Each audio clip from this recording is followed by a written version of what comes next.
Shalom and welcome to the Middle East in less than 5 minutes.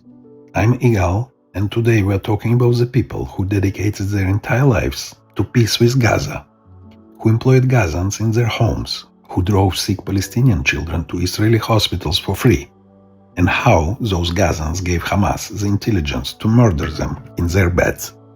If you want to understand why the Israeli-Palestinian conflict will never be solved the way Western progressives imagine, this is a story you need to hear. Because it's not a story about right-wing settlers or Israeli soldiers. It's a story about the most dovish, progressive, peace-loving Israelis you could possibly find, and how their Palestinian neighbors helped hunt them down like animals.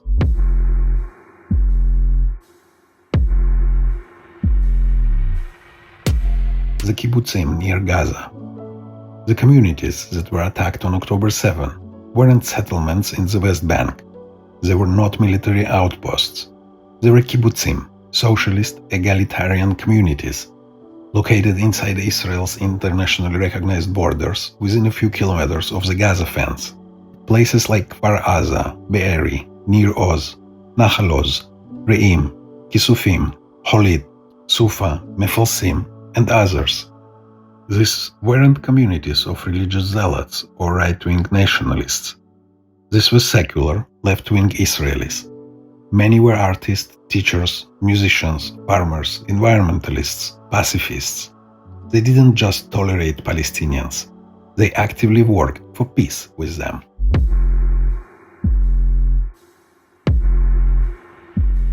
Who these people were? Let me tell you about the kind of people who lived in the kibbutzim. Vivian Silver, a Canadian-Israeli peace activist who lived in Be'eri. She spent decades advocating for Palestinian rights, co-founding Women Wage Peace, and volunteering to drive sick Gazans to Israeli hospitals. She was murdered in her home on October 7th. Her body was so badly burned it took weeks to identify her. Chaim Katzman, a scholar who dedicated his career to studying peace-building and Jewish-Muslim relations. He lived in kibbutz Holit and actively promoted coexistence. He was murdered hiding in a closet while shielding his neighbor. Alexander Sasha Trufanov, a 28-year-old who worked at an animal sanctuary in kibbutz Nir Oz that rehabilitated injured wildlife. He and his grandmother were kidnapped to Gaza. His grandmother was later released. Sasha spent over a year in captivity. These kibbutzim were full of people like this.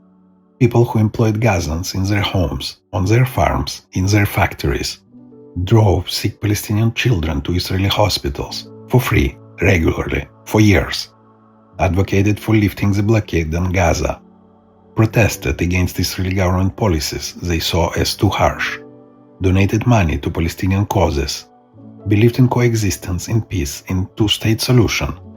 Some of the kibbutzim has been there since the 1940s and 1950s, long before 1967, long before any occupation of Gaza. They weren't there to oppress anyone. They were the farmers trying to make the desert bloom.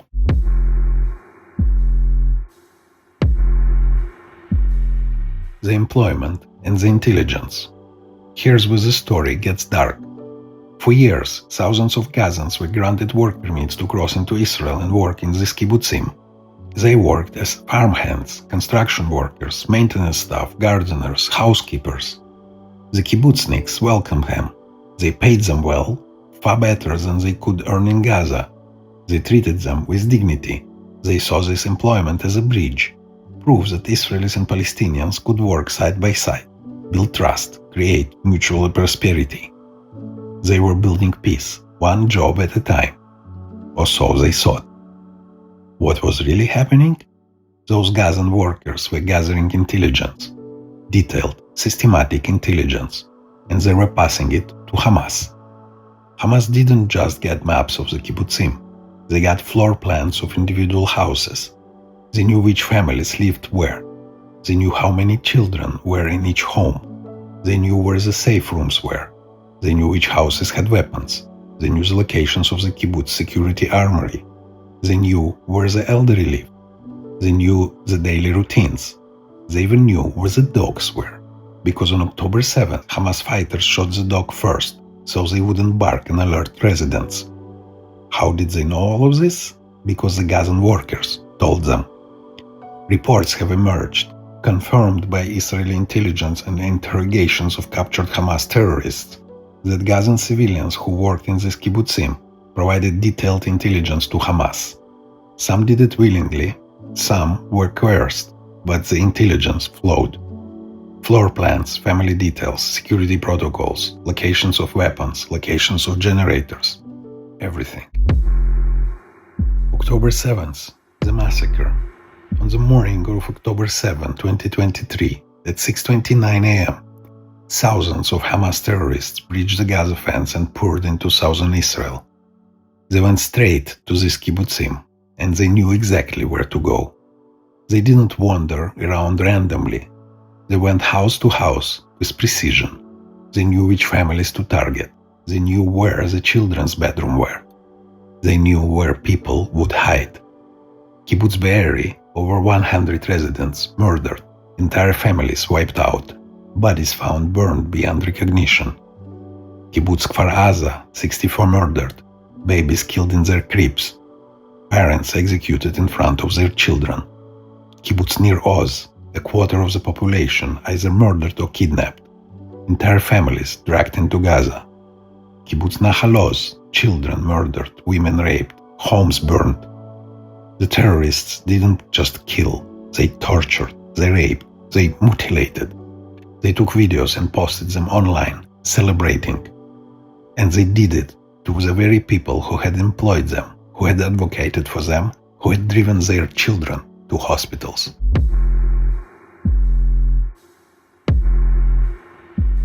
The betrayal. Let that sink in.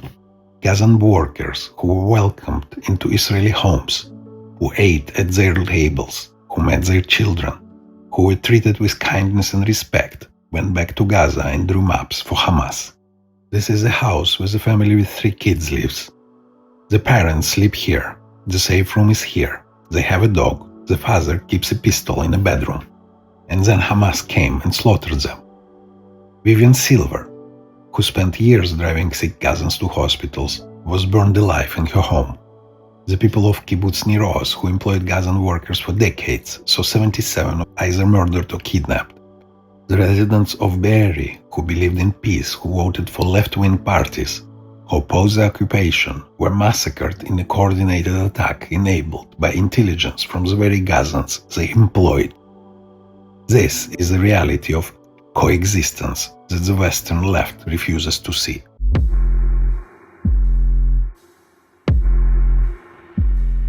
But they were coerced. Some will say maybe Hamas forced them to provide intelligence. Maybe they had no choice. Fine, let's assume some were coerced. Let's assume Hamas threatened them or their families. But here's the thing, not one of them warned the Israelis. Not one Gazan worker said, hey, I think Hamas is planning something. They've been asking me detailed questions about your kibbutz. You should be careful. Not one. They had relationships with these people. They worked in their homes for years. They knew their children's names. And when Hamas came asking for intelligence, they provided it. And when they knew an attack was coming, they said nothing. Even if they were coerced. Their loyalty was to Hamas and Gaza, not to the Israelis who employed them and treated them well. That tells you everything about the prospects of peace.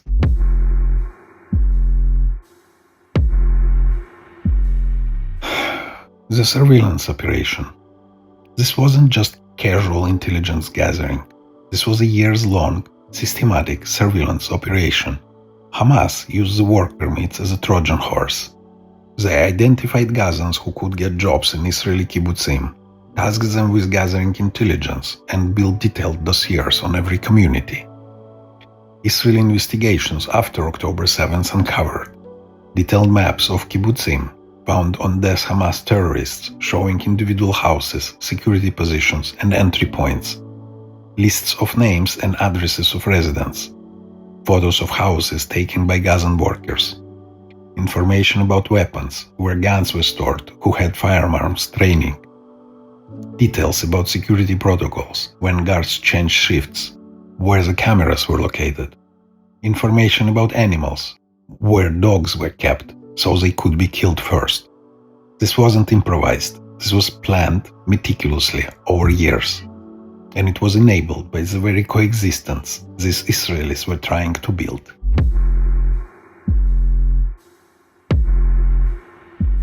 Why the West is wrong? Western progressives have a simple narrative about the Israeli-Palestinian conflict. If only Israelis would treat Palestinians better, there would be peace.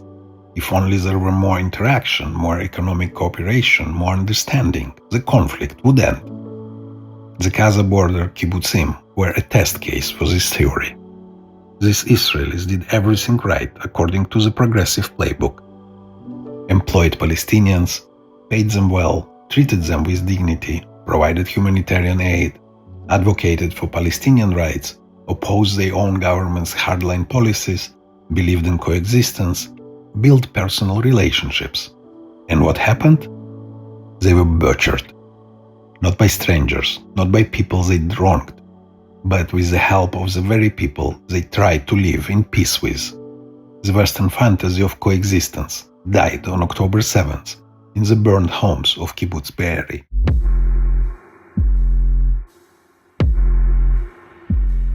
But Israel blockaded Gaza. Here comes the excuse. Well, Israel imposed a blockade on Gaza, so of course there's anger and resentment. Shut the fuck up. First, the blockade started in 2007, after Hamas took over Gaza and started firing rockets at Israel. It's a security measure, not oppression for its own sake. Second, these kibbutzim were there long before 2007. They'd been living near Gaza for decades, and for most of the time, they had good relationship with Gazans. Third, these were the exact Israelis who opposed the blockade. They protested it, they advocated for lifting it, they wanted open borders and free trade with Gaza, and Hamas murdered them anyway. Because this isn't about the blockade. It's not about checkpoints or work permits or economic conditions. It's about the fact that Hamas and a huge portion of Gazans don't want coexistence with Israel. They want Israel gone. No amount of kindness, no amount of economic cooperation, no amount of humanitarian gestures will change that. The people of this kibbutzim learned that lesson in the worst possible way.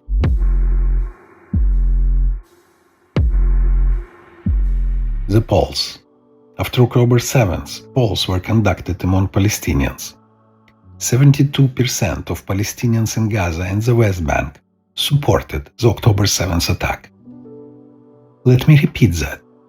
72% supported the massacre of families in their homes, the rape of women, the kidnapping of children, and the murder of peace activists. In Gaza specifically, support was even higher, over 75%. These aren't fringe radicals. This is the majority. When Hamas came back from the kibbutzim with hostages, Gazans lined the streets cheering. They spat on the hostages, they beat them, civilians, not Hamas fighters. Regular Gazan civilians participated in the abuse. When the hostages were paraded through Gaza City, children threw rocks at them, women cursed at them, men celebrated.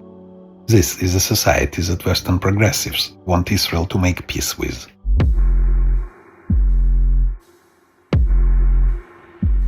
The dead peace activists. Let me give you more names of the people who were murdered, people who dedicated their lives to peace. Bil Hainon, age 75, from kibbutz Kfar Aza, a peace activist who worked with Palestinians for decades, murdered. Oded Lifshitz, 83, and Yocheved Lifshitz, 85, from Nir Oz, both peace activists who drove Gazans to hospitals, kidnapped. Yocheved was later released and told the world that her captor treated her well. Stockholm Syndrome or strategic kindness, take your pick. Oded remained in captivity. Adrian Netta, a woman who volunteered with Road to Recovery, driving sick Gazan children to Israeli hospitals, murdered in Reim. Ilan Troyan, 88, a historian and peace advocate from kibbutz Nir Oz, kidnapped and held in Gaza for weeks before being released. These people believed in peace. They worked for peace. They sacrificed for peace. And Hamas slaughtered them or dragged them into tunnels.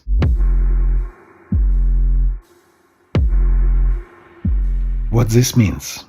If Hamas is willing to murder Israeli peace activists, the very people who supported Palestinian rights, who employed Gazans, who advocated for ending the blockade, what does it tell you about their goals?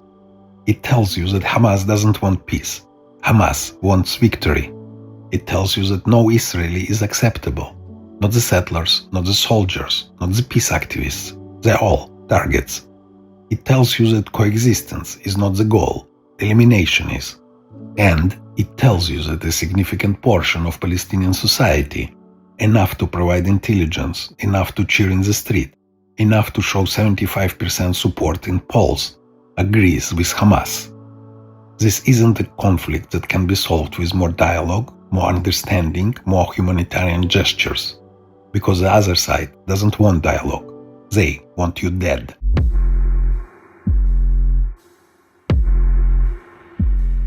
The Western delusion.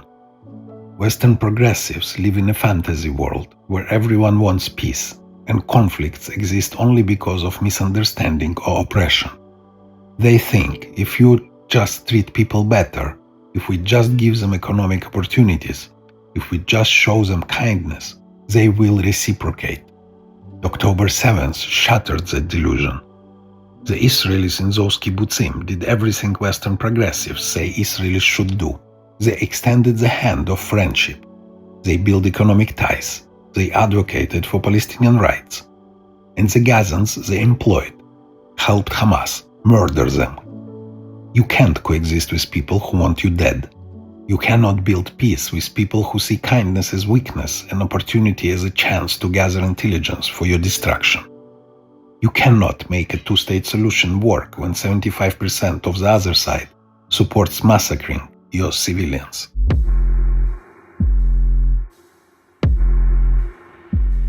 The lesson Israel learned. Before October 7th, many Israelis still believed in the possibility of peace. They believed that if Israel made concessions, if it treated Palestinians better, if it took risks for peace, eventually there would be a breakthrough. October 7th killed that belief. The massacre of the peace activists, the intelligence gathered by Gazan workers, the celebrations in Gaza streets, the 75% support in polls, it all sent one message. They want us dead. All of us, even the ones who help them. Israel's political landscape has shifted massively to the right since October 7th.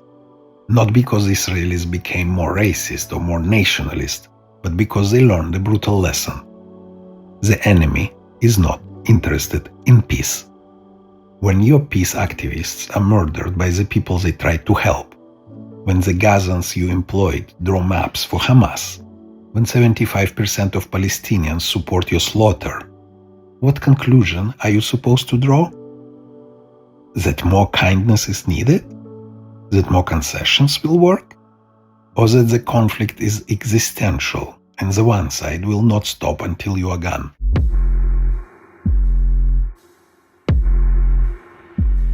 The future. There will be no two-state solutions in our lifetimes. Not because Israel doesn't want it, though after October 7th most Israelis no longer do, but because the Palestinians don't want it. They never have. Not in 1937, not in 1947, not in 2000, not in 2008, not now. What they want is what Hamas wants. All of Palestine from the river to the sea, free of Jews. And until that changes, until Palestinian society rejects Hamas, rejects terrorism, rejects the goal of Israel's destruction, rejects the glorification of martyrdom, rejects the poisonous ideologies that produced October 7th, there will be no peace. Israel learned that lesson on October 7th. The peace activists in those kibbutzim learned it too, in the last terrifying moments of their lives, as Hamas terrorists broke into their homes with maps drawn by their Gazan employees. The Western left still hasn't learned it. They still think the conflict is about borders or blockades or settlements. They still think more dialogue and understanding will solve it. They still think both sides just need to compromise. They are fucking wrong. This conflict is about existential rejection. One side wants to destroy the other, and no amount of coexistent projects, peace workshops, or humanitarian gestures will change that. The people of Kibbutz Be'eri, Kfar Aza, and Nir Oz proved that. They tried. They gave it everything. They believed in peace with every fiber of their being, and they were massacred for it. That's the reality of the Israeli-Palestinian conflict. That's what the West refuses to see, and that's why there will be no peace. If you find this episode helped you see the world differently or understand something that bothered you, follow the podcast, rate it on Spotify, Apple Podcasts, YouTube, wherever you listen to it, and share it with your friends. Help spread the word. Thank you. I'm Igal, and this was Middle East in less than 5 minutes. Until next time, Shalom.